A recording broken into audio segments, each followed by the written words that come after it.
Bonjour à tous, je m'appelle Marie-Louise Schmidt-Rasso-Manaïren. Je suis la cofondatrice de Biogascar Énergie et je me suis lancée dans l'entrepreneuriat en 2016 dans le secteur du textile. En 2019, je me suis engagée dans le secteur de l'énergie où moi et mon mari, nous avons uni nos compétences pour bâtir une entreprise qui a du sens et un impact réel. Notre projet Biogascar Énergie est spécialisé dans la transformation de déchets agricoles et forestiers en biocombustible écologique comme une alternative au bois de chauffe et au charbon de bois. Et je suis également la présidente de Madagascar Clean Cooking Initiative, qui est un réseau national au niveau de 13 régions de Madagascar et qui réunit les acteurs engagés dans la promotion de solutions de cuisson propre. Ce que nous voulons apporter en termes d'innovation, c'est d'abord, nous sommes le premier producteur de pellets de bois à Madagascar à une échelle semi-industrielle. Également, l'innovation ne repose pas seulement sur la technologie de la machine, mais sur tout le processus également, sur l'intégration de chaînes de valeur durables, sur le modèle économique et tout ça, on a réuni ensemble pour notre innovation. L'année dernière déjà, nous avons subi un incendie dévastateur où nous avons perdu 5 ans de travail acharné. Et donc, comme vous voyez ici, on est sur un nouveau site. On a pu reconstruire en un an tout ce qu'on a perdu avec le soutien de nos amis, de nos proches et de nos réseaux.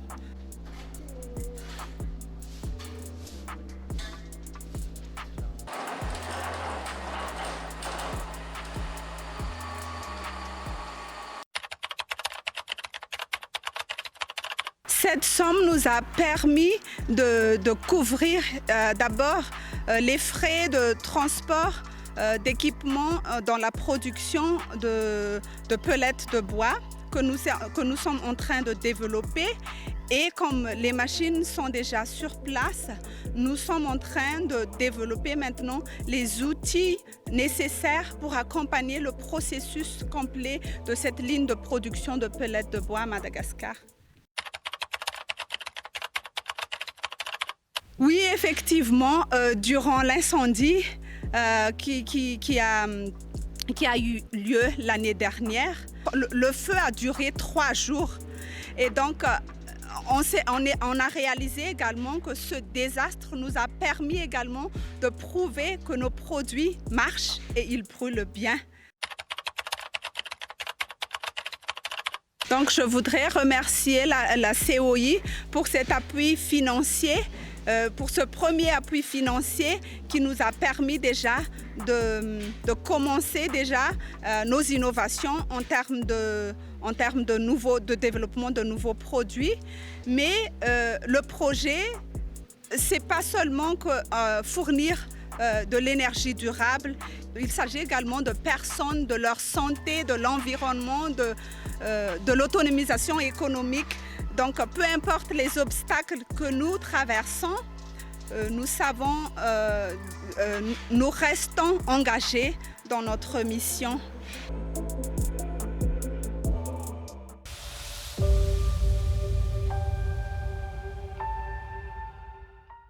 Maheshwaran Chinnasamy, vous et vos collègues de l'Université de technologie de Maurice, dont vous êtes les ex-étudiants, ont vu leur projet être sélectionné dans le cadre du Regional Innovation Challenge 2025, surtout en ce qui s'agit de Twinex. Parlez-nous un peu de votre projet. Mon projet, c'est un projet de l'université. J'ai pris ça comme mon final year project. Et là maintenant, j'ai construit une équipe pour améliorer le système. Le système va avoir un AI qui s'appelle Betty. Betty, lui, il va aider à calibrer et à gérer les données qui sont en train d'être captées par les capteurs qui sont présents dans le compostage. Vous êtes venu dans les auditions avec une grosse boîte de couleur noire, Compost, Betty, etc., qui est écrit dessus. Qu'est-ce que ça fait exactement? Là, comme vous voyez, j'ai 2 laptops et ma boîte. Ce laptop-là, je me suis en servi pour créer le AI Betty et celui-ci pour créer le système qui est en train de gérer le compostage et les capteurs. Betty, lui, il va prendre les paramètres que le système du compostage est en train de détecter et va envoyer ça vers Betty. Ensuite, Betty, lui, d'après sa base de données, il va lire et apprendre de ces updates qui sont en train d'être calibrés. Et ensuite, Betty, lui, va ensuite, en utilisant un API. Vous nous parlez d'un API. C'est quoi un API? Un API, c'est un Application Program Interface. C'est aussi un messager. Et lui, il communique entre le système et l'intelligence artificielle. Il fait cette communication-là. Après avoir envoyé le retour, le système va ensuite allumer un des lumières pour afficher quelle phase est le compostage est à présent. À la base, le système, c'est le même. Il faut mettre les matières organiques dedans. Mais qu'est-ce qui les différencie de la méthode traditionnelle? Que celui-là utilise un Internet of Things et aussi la nouvelle génération qu'on trouve partout, les AI. Et aussi, le système, lui, utilise des capteurs pour s'assurer que les paramètres soient vraiment d'une précision exacte pour que le compostage à la fin, ait une qualité excellente pour notre terre. Vous avez reçu un seed money dans le cadre de votre projet. Je crois bien que le seed money est de l'ordre de 400 €. Qu'est-ce que cette somme vous a permis de faire? Cela nous a aidé notre équipe à améliorer notre système. Maheshwaran, tout ce que vous nous dites, ça paraît de la théorie, ça paraît très abstrait. Est-ce qu'on pourrait voir de près avec vous comment se fait ce compostage? Oui, bien sûr.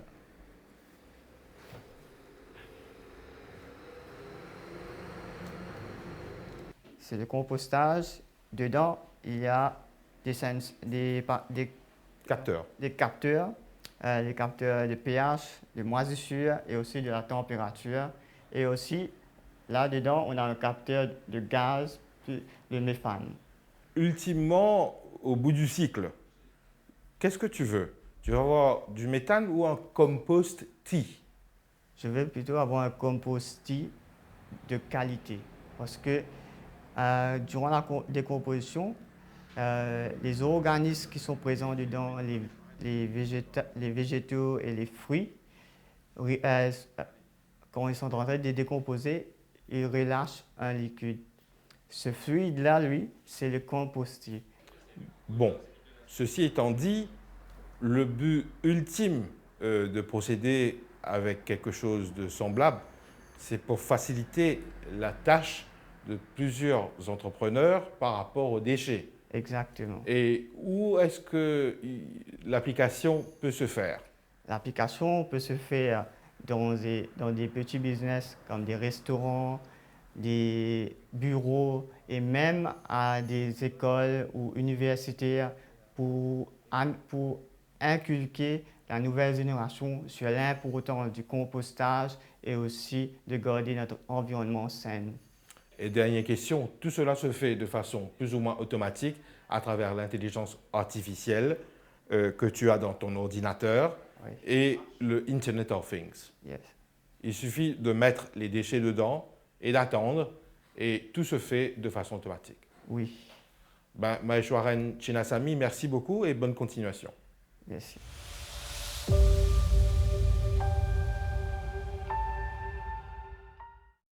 Bonjour, on va réaliser la pâte de papier pour confectionner des seedballs.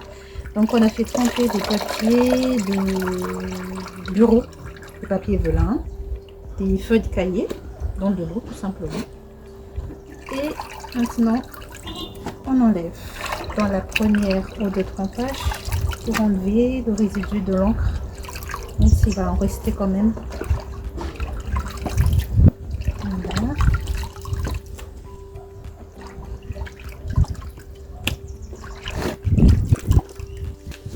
Et on remet un peu d'eau pour le broyage. Mixer.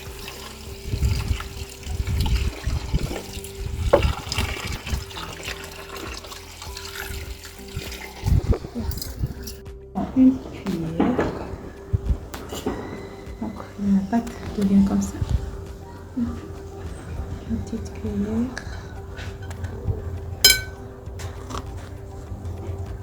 On va travailler d'abord.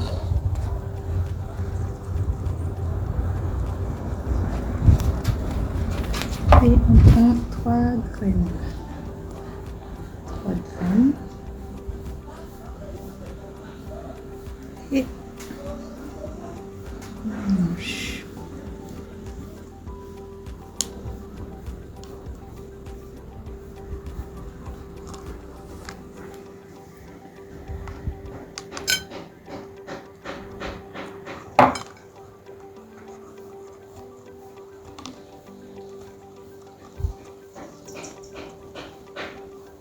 Voilà, les 3 graines sont là. On va former une boule maintenant.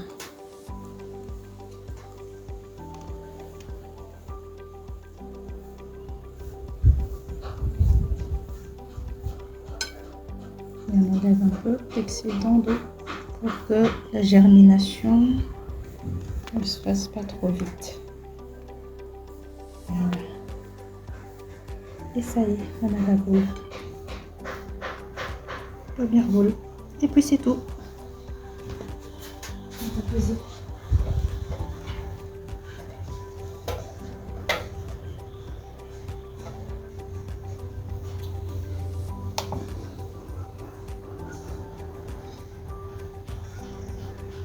Une boule de 13 grammes à peu près. C'est tout. Donc on a la version que papier, il y en a la version mélange terre et papier. Mais le plus rentable, c'est la version terre-papier qui facilite la pousse, la germination des graines. Donc on va faire plus de seed balls en mélange de terre et papier direct.